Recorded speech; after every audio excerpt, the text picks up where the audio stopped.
এবার পারমিতার সুই সুতোয় সুপারগুলো লাগিয়ে দেবে তনিমা। বিস্তারিত জানতে সম্পূর্ণ ভিডিওটি দেখতে থাকুন। আসসালামু আলাইকুম প্রিয় দর্শক, সবার কি অবস্থা? হাজির হয়ে গেলাম দীপ্ত টিভির নিবেদিত দেনাপাওনা নাটকের 151তম পর্বে কী সব ঘটতে চলছে তার অগ্রিম খবর নিয়ে। অলরাইট, এই পর্বে আপনারা দেখতে পারবেন অবশেষে অডিশন শুরু হয়ে যাবে এবং সেই অডিশনে সবাইকে দেখা যাবে যে যার কাজ নিয়ে ব্যস্ত থাকবে। কিন্তু গত পর্বে তো আপনারা দেখতেই পেরেছেন তনিমা সবাইকে রুম থেকে অর্থাৎ অডিশন থেকে বের করে দিয়েছিল। কিন্তু ওই রুমে তনিমা একা একা কী করেছিল? তনিমা ওই রুমে একা একা পাড়ির যে টেবিলটি রয়েছে সেই টেবিলের কাছে গিয়েছিল এবং সেখানে গিয়ে পাড়ির যে সুই সুতো রয়েছে সেই সুই সুতোর সাথে সুপারগুলো লাগিয়ে দিয়েছে।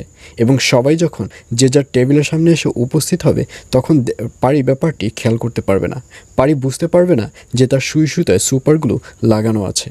এবং এক পর্যায়ে যে যার কাজ যখন শুরু করবে তখন পাড়িকে দেখা যাবে সে তার সুই উঠাতে পারবে না এবং তার সুতোও উঠাতে পারবে না।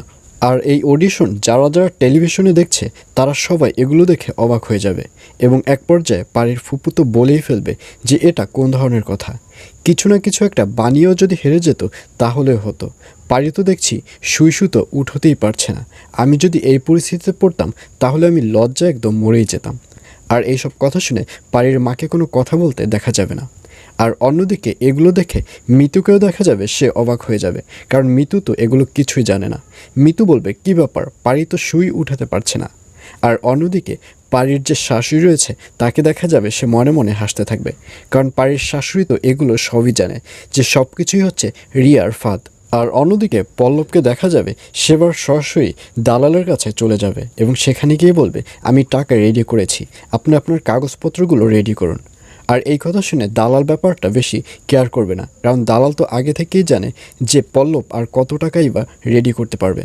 তখন দালাল পল্লবকে বলবে আপনি কত টাকা রেডি করেছেন? তখন পল্লব বলবে এই ধরেন 1 কোটি টাকার মতো।